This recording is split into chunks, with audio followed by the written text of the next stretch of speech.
In all the complex changes leading to the Scottish bid for independence, the English have never been consulted. The process has been conducted as though we had no right to an opinion in the matter.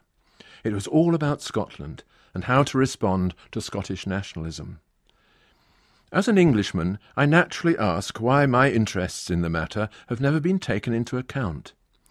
When the Czechs and the Slovaks achieved their amicable divorce, it was by mutual agreement between elected politicians. What is so different about Scotland that it decides everything for itself? It can be said that the Scots are still reeling from the effect of Margaret Thatcher's radical economic policies and her introduction of the poll tax. They are bound to ask themselves whether they have had a fair share of the prosperity that is visible nearly everywhere in the south of England. And the English tend to blame the migrations that threaten to overwhelm them on a succession of Labour governments.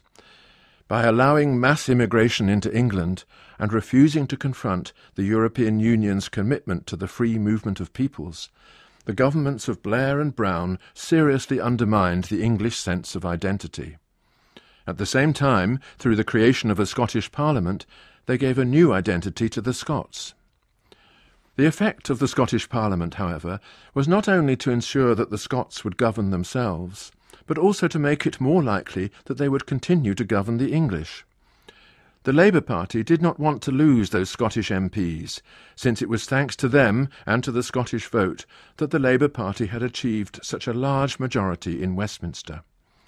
Scots were disproportionately represented in the cabinets of both Blair and Brown. Tony Blair owed his position in the Labour hierarchy in part to the networks that had grown in that country. Elections to the Scottish Parliament show that the Scots have shifted their allegiance from Labour to the SNP, but they still want the English to be governed by the Labour Party. Hence they vote to place Labour politicians, whom they don't particularly want at home, in Westminster. As a result of this, the English, who have voted Conservative more often than Labour in all post-war elections, have to accept a block vote of Labour members of Parliament sent to Westminster by the Scots. The process that brought this about was one in which the Scots themselves were given the final say, in a referendum from which the English were excluded.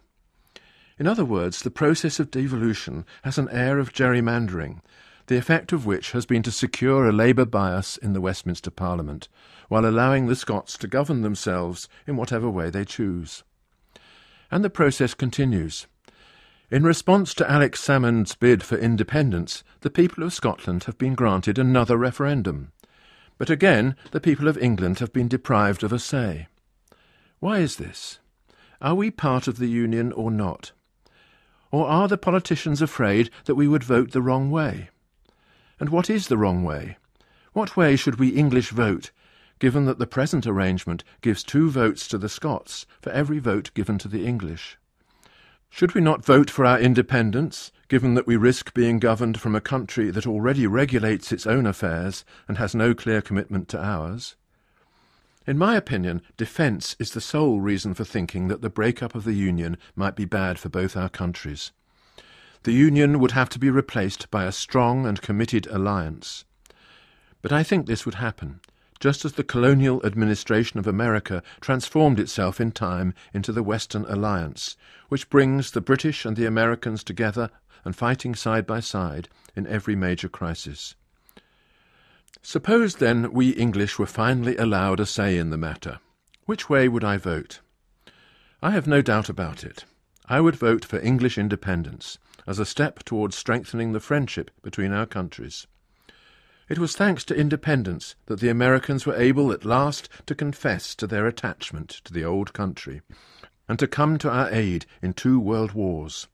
Independence is what real friendship requires, and the same is true for those, like the Scots and the English, who live side by side.